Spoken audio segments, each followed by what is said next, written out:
आज जब मैं मक्खन सिंह चर्चा कर रहे थे तो मक्खन सिंह ने मुझसे पूछा सर एनवायरनमेंट क्या है, तो मैंने कहा सराउंडिंग है। तो बोला सर मेरी बॉडी का जो नेक्स्ट है वो मेरा एनवायरनमेंट है। मैंने हाँ बिल्कुल, तेरी बॉडी का जो नेक्स्ट है वो तेरा एनवायरनमेंट है, यानी कि मेरे शरीर के बाद जो भी प्रारंभ होगा that is all part of my environment, वह सभी मेरे पर्यावरण का भाग है।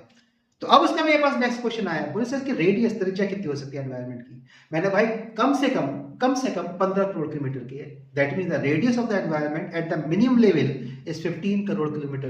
बोला सर 15 करोड़ किलोमीटर का डिस्टेंस तो सन का है अर्थ से। तो मैंने हाँ बिल्कुल है। बोला सर कैसे प्रूफ करिए। मैंने ले प्रूफ कर दे रहे, बता। हम मंदिरों में जाते हैं तो हमारे नवग्रहों की पूजा होती है। बोले हाँ सर होती है। मेरा बीच में सूर्य है, यानी कि हमको 5000 साल से पता है, कम से कम 5000 साल से, मिनिमम 5000 ईयर्स हमको पता है कि एक सौर मंडल है, उसके बीच में केंद्र में सूर्य है और उसमें से धरती एक प्लेनेट है और सूर्य की किरणें पृथ्वी पर प्रकाश लेकर आती हैं, तो वहीं से तो हमको ताप मिलता है। तो आपका एनवायरनमेंट तो वो है, आपकी सराउंडिंग जो आपको प्रभावित करती है, यानी कि सूर्य की किरणें हमको प्रभावित कर रही हैं। तो जब सूर्य की किरणें हमको प्रभावित कर रही हैं, धरती को प्रभावित कर रही है, तो कम से कम रेडियस 15 करोड़ किलोमीटर की हो जाएगी। बोला हाँ सर। तो सर आप ये वर्ड की यूज कर रहे हैं मिनिमम 15 करोड़ किलोमीटर, तो मैंने एस्ट्रोलॉजी में चल, खगोल शास्त्र में चल, भविष्य विज्ञान में चल, और भविष्य विज्ञान के अनुसार तो फिर आपकी परिधि में बृहस्पति भी है, शुक्र भी है, शनि भी है, यम है, केतु है और ब्लैक होल्स भी हैं।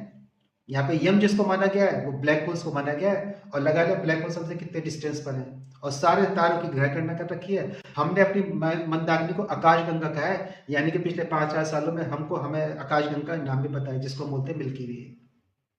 इसलिए एनवायरनमेंट की रेडियस कम से कम 15 करोड़ किलोमीटर है। सो रेस्पेक्ट योर एनवायरनमेंट और सूर्य का सम्मान करते रहे, और ये धरती चपटी नहीं गोल है।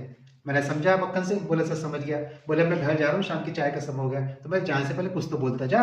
बोला सर बोलता हूँ। बोले सर ये बात करते हैं, अगर आप इनके चैनल को लाइक कर लेंगे, सब्सक्राइब कर लेंगे तो घिस जाएगा, तो जब नहीं घिसेगा तो कर लीजिए काम। बाकी वेबसाइट के नोट्स आपको, वेबसाइट्स पे आपको नोट्स चाहिए तो सर की वेबसाइट को विजिट करिए, जहाँ पर यूपीएससी के पीवाईएस के हिंदी और इंग्लिश माध्यम में आपको मिलेंगे। पेज का ट्रांसलेशन ऑन करके आप उनको इंग्लिश मीडियम में पढ़ सकते हैं।